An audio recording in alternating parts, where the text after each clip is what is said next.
Good morning. Let us begin with the today's aspect, that is the inorganic reaction mechanism, wherein we have studied yesterday the trans effect, wherein we have studied that the ligand that is already present at trans position that guides or directs the substitution of the other ligands to be substituted during these substitution reactions. We have seen that the polarization theory is the best suited method so as to give the satisfactory explanation how the ligands that can be substituted at transposition, for which the basic idea that is lagging behind is of Fajan's rules. So according to Fajan's concept, when two oppositely charged ions are placed in front of each other or at equilibrium to each other, then cation easily attracts the electron cloud of the anion towards itself. This is known as a polarization effect. The same concept was used in polarization theory, which was proposed by Greenberg in the year 1927. Here it is seen that when the ligand approaches the metal, then at the same time the weakening of the bond trans to this ligand L takes place, and the two bonds, which is one is at the top, another at the bottom, these two bonds are shorter in length, and we have seen some two examples in this regard where the weakening of the bond and shortening of the two bonds that we have observed. Today we shall proceed with the next theory that is known as the pi bonding theory. The theory is again a conceptual theory where you have to listen very carefully, because typical concept was introduced in this pi bonding theory, but once you understand, it is very easy to remember this pi bonding theory. So different theories were put forward so as to study how the effect of substitution at transposition takes place and how the ligands are substituted at a transposition. This is the basic idea behind these two theories. So the theory that is put forward by another two scientists, that is Chat in the year 1955 and Orgel in the year 1956, so as to explain the high trans effect. Here the high trans effect was used because there are certain ligands which are trans-directing ligands.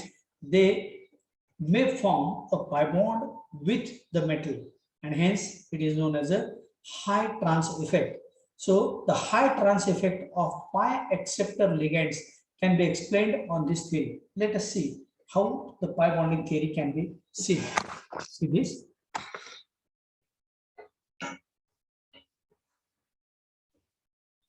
So the theory that we are going to study, this theory is known as the pi bonding theory. If you listen very carefully, then you will easily understand this theory that is known as the pi bonding theory. Now, in this theory, which is proposed by Chat in the year 1955, and later on it is explained by Orgel in the year 1956, that is just after 1 year of the advent of this pi bonding theory. Now, according to this theory, the pi bonding ligands such as cyanide, ethylene, then carbonyl, nitrosyl, these are the ligands which are substituted at the transposition and which are specially referred as a pi bonding ligands. So it is considered that there is a formation of a pi bond in the formation of a complex. Now, according to this theory, the vacant orbitals of ligand overlap with the filled orbitals of metal. This is a basic idea you should remember very carefully. The vacant orbitals of ligand overlap with the filled orbitals of metal, or the filled orbitals of metal, they overlap with the vacant orbitals of ligand. Here the vacant orbitals, if p orbitals are involved, and here majority times the d orbitals of metal are involved, and whenever there is a lateral or sideway or parallel type of overlap, then they always form a pi bond. According to this concept, it is considered that these ligands can also form a pi bond in addition to sigma bond. So if p orbitals of ligand are involved and d orbitals either dyz or dxz, these are the d orbitals of metal if are involved and they are forming the pi bond, and hence it is known as the d pi p pi bond. That means d orbitals of metal and p orbitals of ligand. This is also known as the back bonding. Sometimes the d orbitals of ligands are also involved with d orbitals of the metal. Under this condition, it is also known as a d pi p pi bonding. So the word pi bonding that is used because these orbitals overlap sideways, laterally, or they overlap parallelly. How these orbitals overlap parallelly? Just see here. I would like to show you here. Suppose, for example, this is a platinum, that is a metal at the center. The d orbitals of this metal, which are shown like this, and this is a ligand where the p orbitals if are involved, this is known as a sideway or parallel type of overlap. These are the ligands. This is known as a PTLX3. This type of bonding is known as a d pi p pi bonding. D orbitals of metal and p orbitals of ligand, that is a filled orbitals of metal and vacant orbitals of ligand. Sometimes there is a possibility that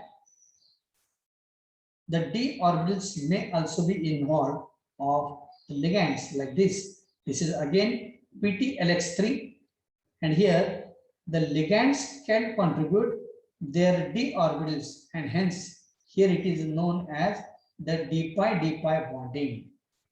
So either the metal may use, either the ligand may use its p orbitals or the ligand may use its d orbitals. Under this situation, it is known as a d pi bonding. So depending upon which either p or d orbitals of ligand are involved in bond formation, there may be d pi p pi or d pi bonding may be there. Now here I would like to show you elaborately how the substitution of a new ligand that takes place. This is our problem. So this is a complex that is known as a PTLX3, that is a square planar complex. Here it is seen that when the filled orbitals of this metal overlap with the vacant orbitals of this ligand, then whatever electron density is there here, that electron density is transferred here. So here, because of this overlapping, the electron density increases towards L, trans to X. Naturally, here the electron density decreases, which weakens this bond. Because this PTX bond that gets weakened, and hence substitution at this point takes place because this bond is weakened. So this is a basic idea of pi bonding theory, that when the filled orbitals of metal overlap with the vacant orbitals of ligand, then there is an increased electron density between this PTL. At this point, the electron density increases. Naturally, the ligand which is a trans to this L, the bond that weakens because of decreased electron density, that is whatever electron density is there, that electron density is transferred to the overlap region in this situation. So here, because of transfer of this, this bond becomes weak and this bond becomes strong. Because of weakening of this bond, substitution at this point trans to ligand L that takes place. So new incoming electron may be new incoming ligand may be Y.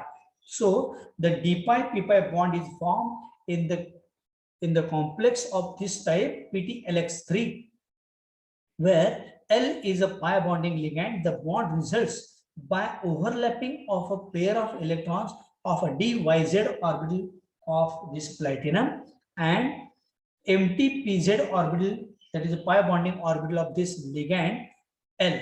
This bond increases the electron density in the direction of ligand. So electron density increase in the direction of ligand after overlapping and decreases in the direction of ligand X, which forms a weaker bond. So the PTX bond trans to L, this is a bond, PTX bond, that is a trans to L becomes weak, and this helps the approach of new entering ligand, for example Y, and in the direction of decreased electron density, so as to give 5 coordinated complex. How this forms? Just see here. This is a PTLX3.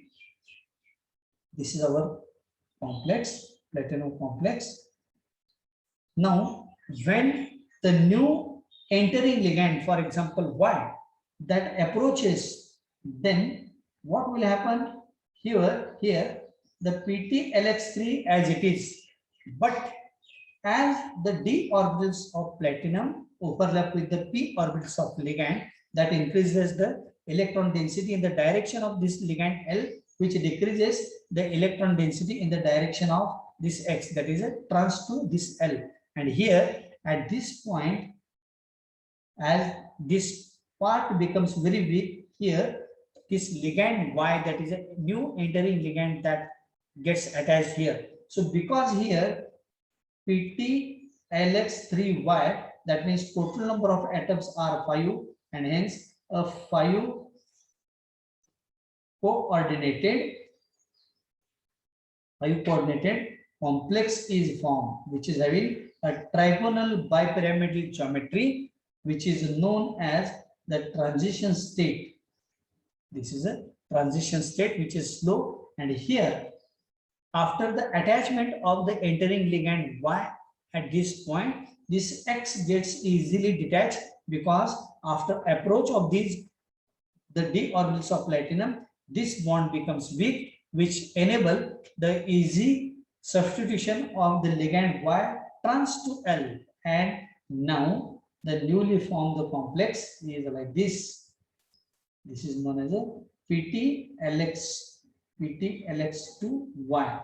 So this is how the attachment of Y ligand takes place. So this particular fact that is proved by using this pi bonding theory, and it is assumed that there is a formation of a pi bond between the vacant orbitals of ligand with the filled orbitals of metal. When they overlap, there is an increased density, electron density in the direction of ligand L, which naturally decreases the electron density of PTX bond, which is a trans to L. This should be very carefully remembered. So this is how the pi bonding theory that is explained, how a ligand that is substituted at a trans position. Now, the next aspect of this topic is known as the applications. How we can apply this theory for the applications of this trans effect in the synthesis of the platinum 2 complexes. So how can we use the concept of this trans effect in the synthesis of platinum 2 complexes? Now, normally the trans effect is used in the synthesis of platinum 2 complexes, as can be seen from this title itself. So especially different isomers are obtained of this platinum. Which are those? The first type, that is a synthesis of the cis trans isomer of platinum, that is a PTA2X2. That means again we are considering a square planar complex where this A is a amine, is nothing but it is a amine, that is a ligand, and X stands for halide, either ClBrI. So how can we synthesize a cis and trans isomer of this platinum? Now, to get cis isomer, how can we synthesize? Here, if we consider a tetrachloroplatinate complex, then here if we try to substitute the amine by replacing one chloride, this is the amine ligand in aqueous state, it can form a new isomer like this. So this is a PtCl3NH3. So this ammonia gets attached here, and here one of the chlorine that is replaced with this ammonia. So if we still add one more ammonia to this complex, which is in aqueous state, one more chlorine that is replaced, and here as we are performing the synthesis of cis, that means the identical groups must be on similar side. So the second ammonia that gets added to the same side, and this is a two chloride atoms are also on the same side. So this is known as a cis diamine dichloroplatinate complex. So this is a cis complex. How can we synthesize a trans complex? To synthesize or to get trans isomer, we have to consider a tetramine platinum complex. So in this synthesis, we have to use the amine complex of platinum, where we have to add chlorine, and if the solution, if it is heated, one of the ammonia that is replaced here, exactly reverse case. In the above case, chlorine is replaced, but here ammonia is replaced. How the new isomer is formed? Here you should be borne in mind that the trans isomer that is to be produced. So these are the three chlorine atoms as it is. Sorry, here these are the three ammonia molecules as it is. These are the NH3, and this ammonia that is replaced by this chlorine. Now, again, second substitution that is takes place by heating, by removal of one of the ammonia. Then a new isomer that is to be formed. But you should bear in mind that we have to synthesize a trans isomer. So one chlorine that is present here in the previous case, this chlorine now gets substituted trans to this chlorine, which can form a trans isomer. So this is known as a trans isomer, where the identical groups are oppositely arranged. So this is a first synthesis of PT-A2X2. It is very simple. Now the second type, that is known as PT-X2. It is known as a PT-X2AB. That means two ligands are of same kind, and third and fourth, these are two different ligands. Now how can we synthesize a cis and trans isomer? Here again we can consider a platinum complex, where a tetrachloroplatinate complex is used, where we have to produce this PT-X2A2. Now here in this case, one of the chlorine that is replaced, the resultant isomer that can be shown here, that after replacement of one chlorine at this point, the remaining three chlorides as it is. Now we are going to produce here, the best known example is PtCl2NH3NO2, that is PT-X2AB. Now another group that we have to add by replacing one of the chlorine, and we have to produce a cis isomer. That means the identical groups must be on same side. So here two chlorides are on the same side, and this is ammonia which is already substituted, and newly substituted is a NO2. So this is known as a cis isomer because the chlorides are on the same side. Now how can we synthesize a trans isomer? In order to synthesize a trans isomer, again we have to consider the tetrachloroplatinate complex, where first of all we have to add NO2 group or NO2 ligand by replacing one of the chlorine. So if one of the chlorine that is replaced, these are the three chlorides are, and here this chlorine is replaced by NO2. Then if we carry out the second substitution with the help of ammonia molecule, then one of the chloride again replaced, so it can form a new complex where these ammonia and NO2 as it is, and here the chloride ions can be shown here. So here this NO2 as it is, this chlorine is replaced by ammonia, and here these two chlorides are on opposite side, hence it is known as a trans isomer. So this is how we can synthesize a trans isomer. Now, one more type is there, which is having all the ligands, that is the different ligands are there. That type is known as the third type, PT, AB, CD. That means all the ligands are different. For this purpose, the best known example is a PT, PY, that is a pyridine, the ammonia, then the bromine and chlorine. So this is known as a PT, A, B, C, D. All the four ligands are different from one another. How the first isomer can be synthesized? Just see here. This is a platinum at the center. Now we have to show this is a pyridine, then chlorine, bromine and ammonia is here. This is the first isomer. Just by changing the position of these ligands, one can obtain another isotope. How can we obtain this another isotope? See here.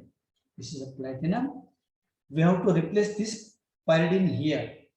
Then this bromine, ammonia and chlorine. This is a second isomer. Again, a third isomer that can be synthesized.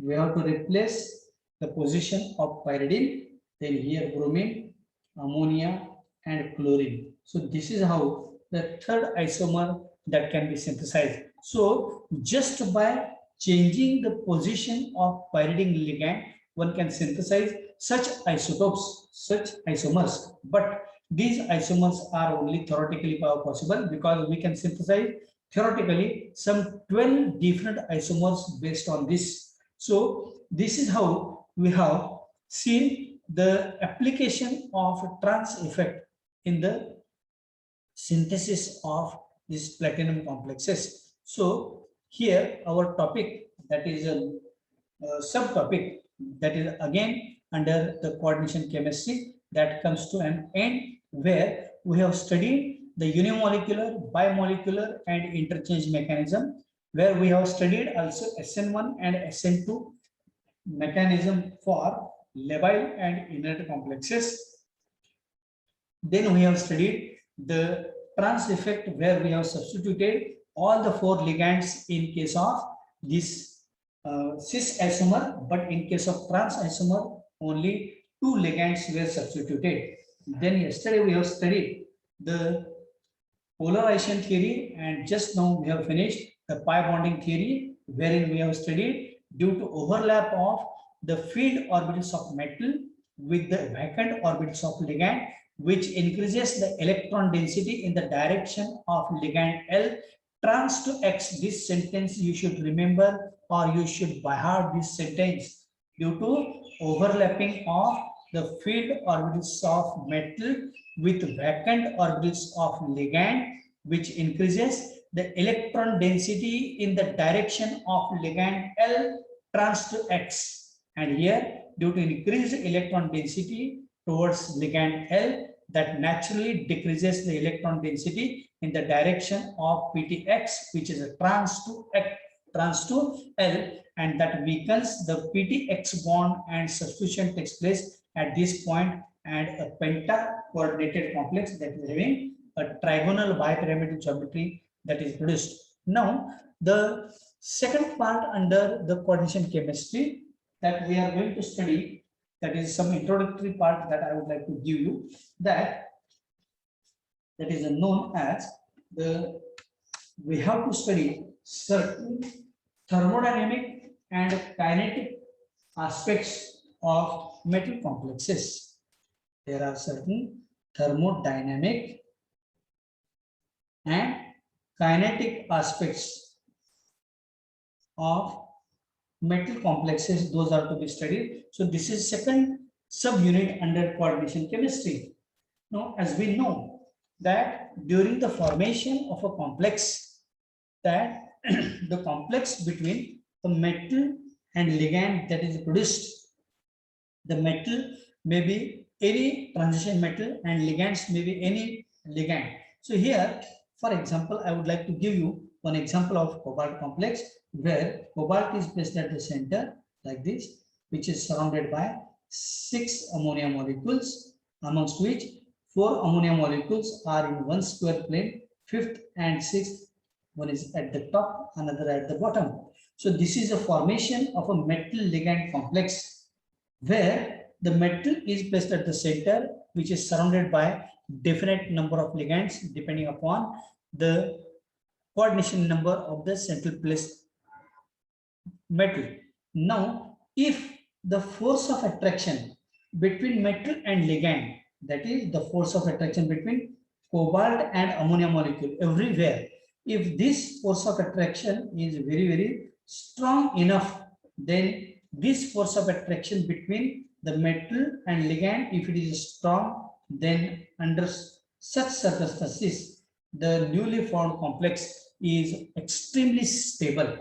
That means, in other words, if the bond between metal and ligand, if it is weak, then weaker bonds, they can produce an unstable complex. So the stability of different complexes is to be studied. Now, most of these complexes are very much stable. Even then, they are also dissociate in aqueous solution. So if we try to dissolve this particular complex in water, then they dissolve very easily. Thus, the stability of such complexes will be given by the relative tendencies of the formation as well as the dissociation of the complex. So this stability is correlated with the formation of such complex and the dissociation in water that is takes place. Now, thus, in studying the formation of complex in solutions, two types of stabilities are there. We have to study that there are two stabilities, those are come into play.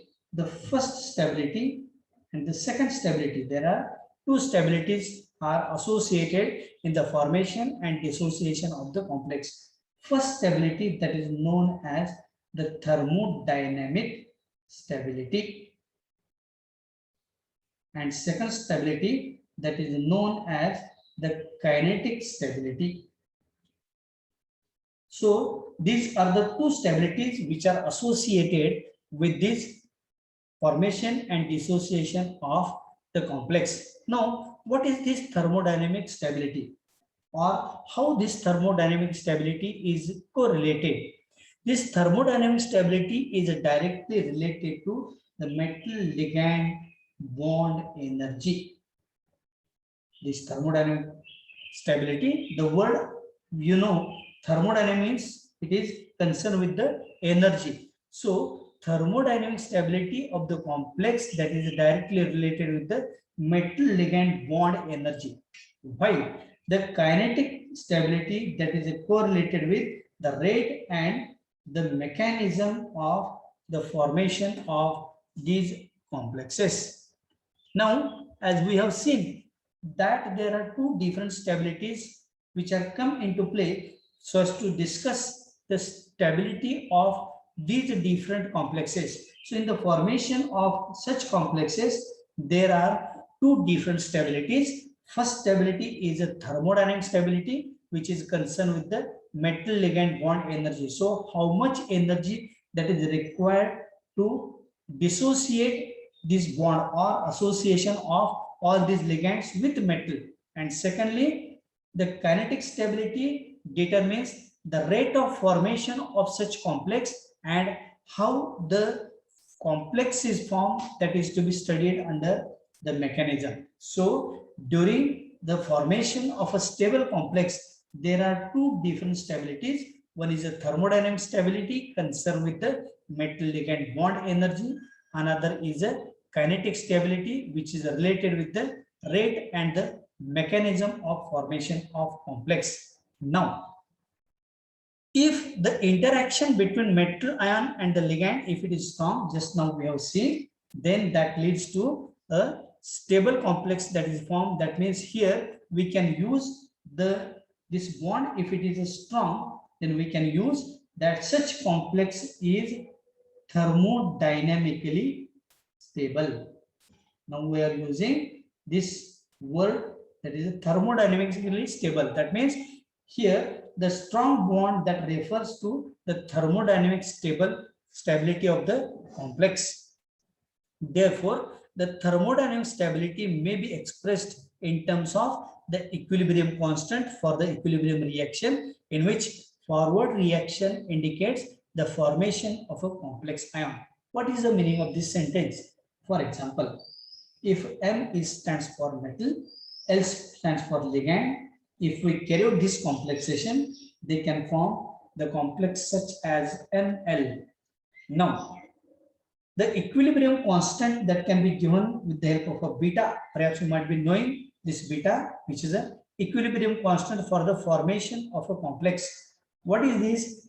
We know that the active masses of the products divided by active masses of the reactants. So the product is ml, that is the active mass of product, divided by active mass of a reactant. Now, this is how we can arrive at the formation of a complex just by applying the equilibrium constant, that is beta, for this simple reaction. Let us take an example of formation of a silver complex. So silver Ag plus YCl minus. If we carry out the complexation between silver ion and cyano ions, then this complex is formed as like this, AgCl twice minus. Now the stability constant for this reaction, that is beta, that is given as the active masses of the product divided by active masses of the reactants. So AgCl twice minus, that is the active mass of the product, divided by active mass of a reactant, that is a Cl2 minus. Now here in this case, if we put the value of the concentration of silver ion, the concentration of cyanide ion, and the concentration of the resultant complex, that is AgCl twice minus, then by putting all these values, we can obtain the value of beta, that is the equilibrium constant, 5.4 into 10 raised to 18. So this is a beta value for this silver cyano complex. Consider the formation of another complex of silver with different ligand Ag plus twice NH3. If we carry out this particular reaction, then the product of this reaction or the complex thus formed is a AgNH3 twice plus. Now by applying the same parameter for this reaction, beta is equal to active masses of the product divided by active mass of the reactants. So active mass of product AgNH3 twice plus divided by concentration of Ag plus into concentration of neutral ligand such as NH3 2 plus. Now again, by putting the different values for the concentration of silver ion with the concentration of the NH3 plus 2 ions, then the concentration of the product such as AgNH3 twice. So by putting all these values, we can obtain a value, that is a beta value for this complex is 1.66 into 10 raised to 7.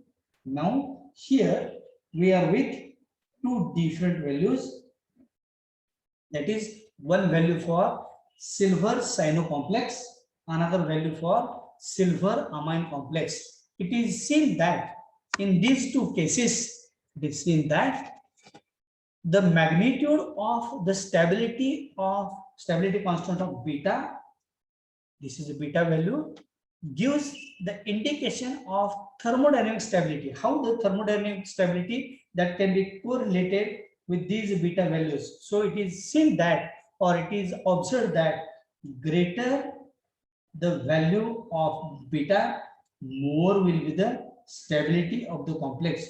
So in these two silver complexes, that is AgCN twice and AgNH3 twice. In these two cases, this silver cyano complex is having higher value of beta as compared to the amine complex of silver, that is 1.66.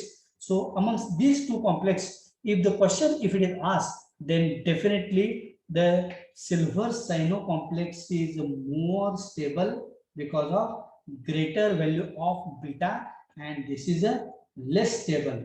So all these parameters, those are related to the thermodynamic stability, which is concerned with the bond energy. So this is how one can conclude that if the bonding between metal and ligand, if it is strong enough, that related to the stability of the complex. That means if the bond between metal and ligand, if it is a weak, then weaker bonds, they lead to unstable complex. So this is how we can see that there are two different types of stabilities are come into play. One is known as a thermodynamic stability, another is known as a kinetic stability. Thermodynamic stability is concerned with the metal ligand bond energy, while the kinetic stability is correlated to the rate and mechanism of the reaction.